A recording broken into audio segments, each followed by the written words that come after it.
¿Y por qué seguimos enviando petróleo a Cuba? Y además petróleo gratuito. Y además a espaldas de Estados Unidos, lo cual nos puede generar un problema. Bueno, veamos esto.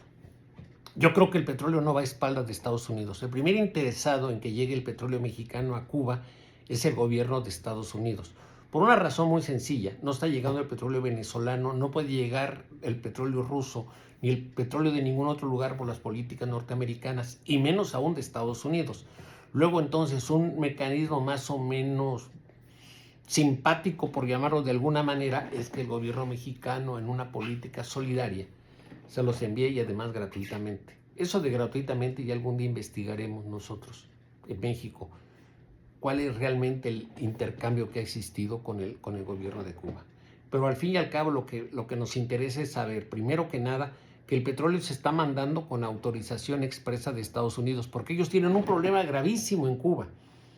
Porque si en Venezuela no tuvieron a quien, no pudieron dejar en el poder a Edmundo González y a María Corina Machado, porque los sátrapas militares estaban apoderados de todas las posiciones y le hubieran creado un conflicto imposible de resolver a estas mujeres, esta mujer y este hombre, a quienes admiro mucho, insisto. Pero en Cuba el problema es muy diferente. En Cuba no hay quien ocupe el puesto del Ejecutivo. Véanlo de esta manera.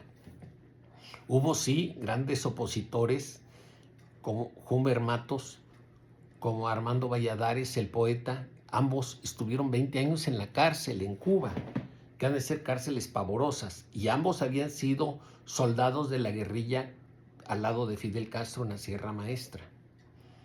Pero si en algo ha sido eficaz el gobierno de los Castro, ha sido en apaciguar, en calmar, en aniquilar a los cubanos dentro de la isla. Y no se volvió a presentar ningún fenómeno de oposición después de esto.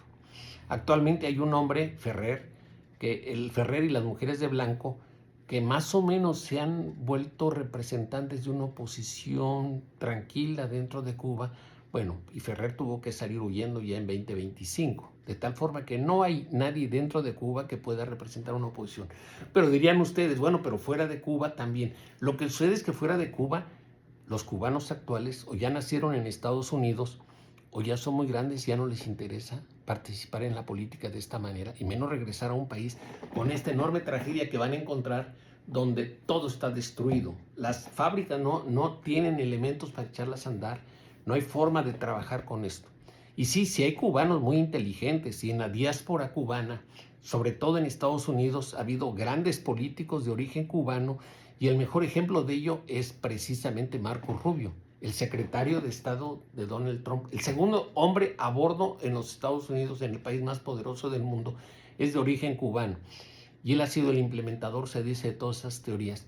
Pero entonces nos preguntamos nosotros, ¿y quién ocuparía el cargo de jefe del Ejecutivo en Cuba cuando salgan toda esta bola de, no sé cómo llamarlos, asesinos, malditos, gente escoria de la humanidad? No sé quién sería. Pero por lo pronto, ahí les mando mi saludo. Buenas tardes y gracias. Hasta luego.